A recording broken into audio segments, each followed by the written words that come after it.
red light on. That means stop.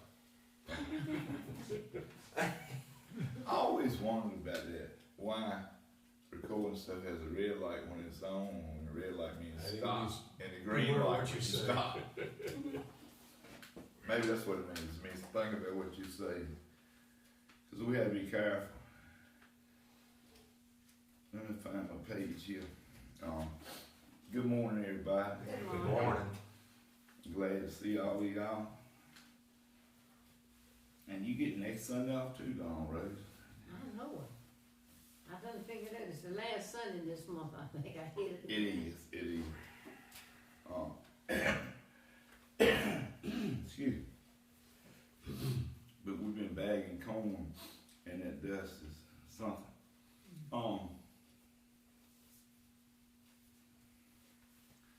It's funny. It's got nothing to do with the lesson, but it's funny that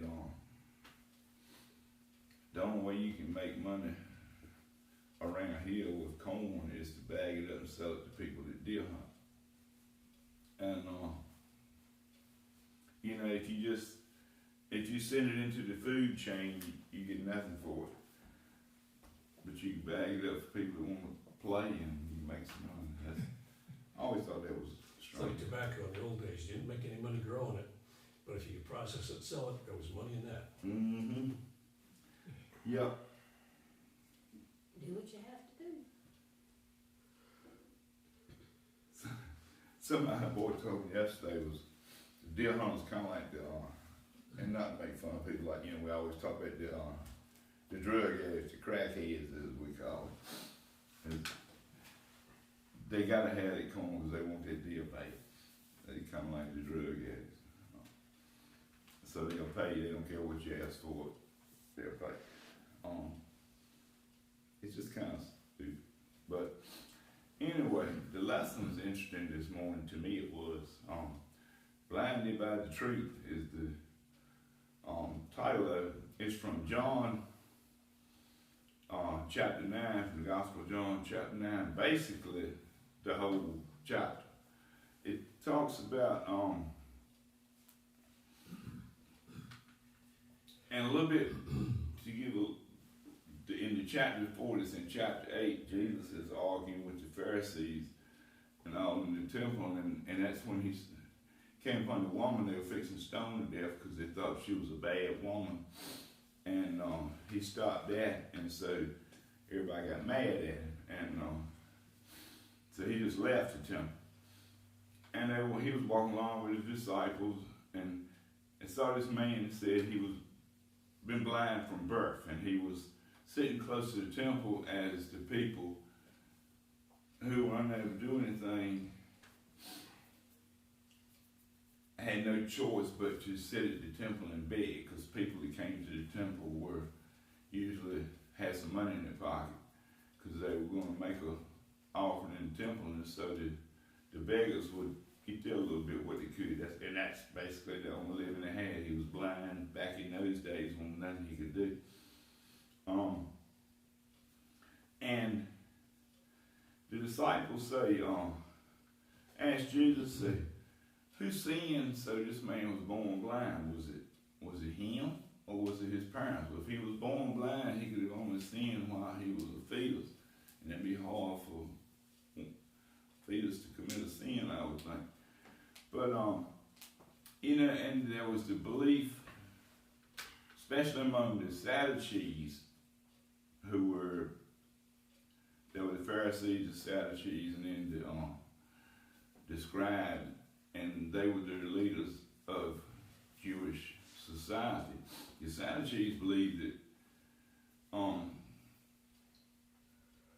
everything bad that happened to you was a direct result of some sin you or your parents had committed. The Pharisees did not believe that so much, but apparently the disciples had been talking to all of them, so they just assumed that since this man was born blind, somebody had sinned, and they asked Jesus, figuring he would know what sin was it that caused him to be born blind.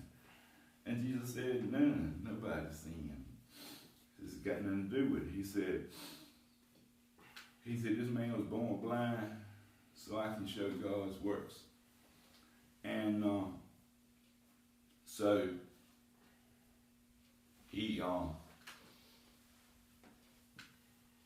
spat on the ground and made paste with it, went over there and rubbed it on the man's eyes, told him to go wash in the pool of Siloam, which was considered a holy place, and he would be able to see. And so the man did it, and he could see.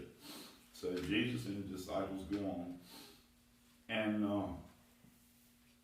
so then the man goes and sees all his friends and everything, and his family, and everybody's like, "Ain't you the fella couldn't see? You've been blind all your life. What happened?" And he told them, and they're like, "Oh, this can't be. Nobody can do that." And so they took him to the Pharisees at the temple, and they questioned, gave him 3rd degree. It was sounded like one of these Perry Mason dramas, if y'all ever looked at that back in the day. Just kept asking him all these questions, and he was like, "Well, I don't know who the man was, but obviously he's a prophet, or he's got God's power, because I know I couldn't see before. He said, now I can see." And they said, "This ain't possible. Nobody can do that." And said, and they kept on disparaging the fact that this man knew something was special about Jesus. And then they were mad because Jesus healed him on the Sabbath day. Because what he did to heal him was something that the doctors back then, they didn't know a whole lot, so they would do about the same thing. They would spit and rub it on your eyes and hope that'd help. So here's this man who obviously has been healed. Everybody knows him, knows he's been healed, and they think it's got to be something underhanded going on. And so finally, and it's funny because these Pharisees question this man so hard, and he's kind of making them look stupid. And they're saying, he's saying, "I guess this man was a prophet or from God." And they're like, "No, God don't work that way. It's no way this man was from God if he healed you on the Sabbath, because he wouldn't have done it." And the guy says, well, that's all. He said, in the history of mankind, nobody's ever healed somebody from being blind. He said, but here I am being healed, and you say it's a sin being committed. And so they got mad and threw him out. And he wouldn't have been allowed to worship in the temple anyway, because there's something wrong with him. He was unclean. Because anybody with something wrong with him in that society, they were judged to be unclean. And I don't know how the Jews progressed from the commandments that God gave to Moses to being so judgmental of anybody with a disability. Think about it. If you were blind or real nearsighted, because they didn't have glasses back then, you were unclean. If you walked funny or your leg was messed up, you were unclean. And they didn't want to touch you. They didn't want nobody around, want you around. So they wouldn't let him in the temple to worship. But then they threw him out the temple anyway. So they threw him out of what they've already thrown him out of when he was born. So they're not seeing anything good that's come from this miracle. They're only seeing bad. And the man who'd been blind all his life could see the truth better than they could, who should have known better. And so when Jesus hears about this man being treated so roughly, he goes and finds him and asks him, said, "Do you know who I am?" And the guy said, "Well, no, I don't." So Jesus tells him, "I'm the Son of God," or Son of Man, same thing. And the guy says, "Well, I believe." And it says that he began to worship Jesus. So I'm guessing what he did was everywhere he went, he was telling people about Jesus. And of course, this just made the Pharisees and everybody even more mad. So they confronted Jesus, and Jesus said, "You know what?" He said, "The blind man can see more when he was blind and you can see, he said, so, you know,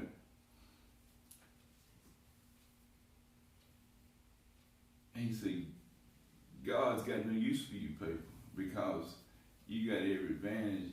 You can't see the truth. He said, you can't accept who I am. He said, and you can't accept anybody that you don't think is quite clean enough to be around. And you know, I think the point of this passage in John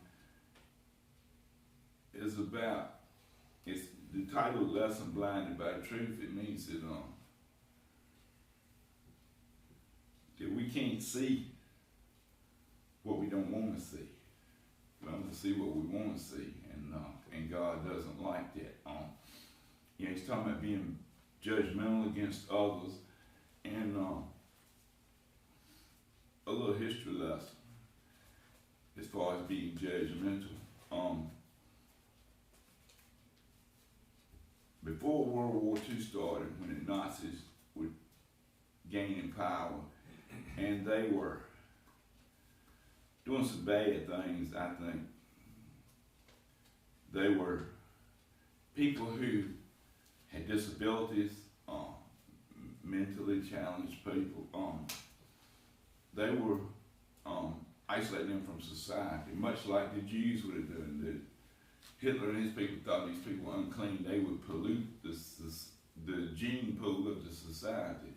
So they locked them up, and they even started sterilizing them so they could never have children. And later on, they just started to kill them because it was cheap. But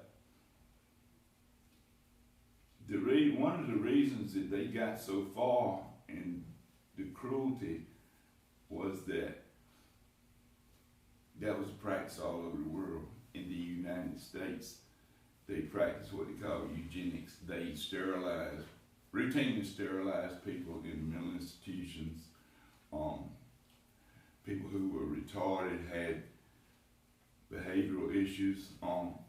They sterilized them so they could not have children because that was considered helping society down the road, so we wouldn't have all these misfits to have to take care of. Well, the thing about that, I mean, it may help society as far as financially, but what you're doing, you're sitting in judgment of these people and saying they're not worth having, they're not worth saving. And you know what Jesus has been trying to tell all these people is you can't go around judging everybody. You're putting yourself in God's place. You're usurping God's authority when we start to judge other people and say, well, this person's all right, but this one over here, he ain't worth having. So we don't want him around. And you can carry this further, and it comes to be not just people who are obviously disabled, but people that are different from us, that don't think and act like us. We want to judge them, we want to get rid of them, keep them away from us. So, you know, every society in the world has faced and still faces this problem. And it's just, I think this is one of the things that really, really makes God mad when he sees us judge people as being unworthy because they're not as fortunate as we are. I may be wrong, that's just my opinion. I think that's one of the things that God really, really gets mad about when he sees us do it. So, you know, we got to not just talk and say we're Christians, we got to live that way. Fortunately, some of these practices that were common throughout the world are no longer in force. But you know, again, when you decide whether somebody is worth having or not, you're judging that person. You know, God is the Father to all of us. Everything that's here, he created. So if he created it, is a reason of his that he created. You know, that's why we have mosquitoes. And deal which I hate, you know. But it's so easy for us to judge what we don't like and say, you know, it shouldn't be in the world. But we don't have God's knowledge of why He created the world the way He created it. And so we don't have any authority or any right to judge other people.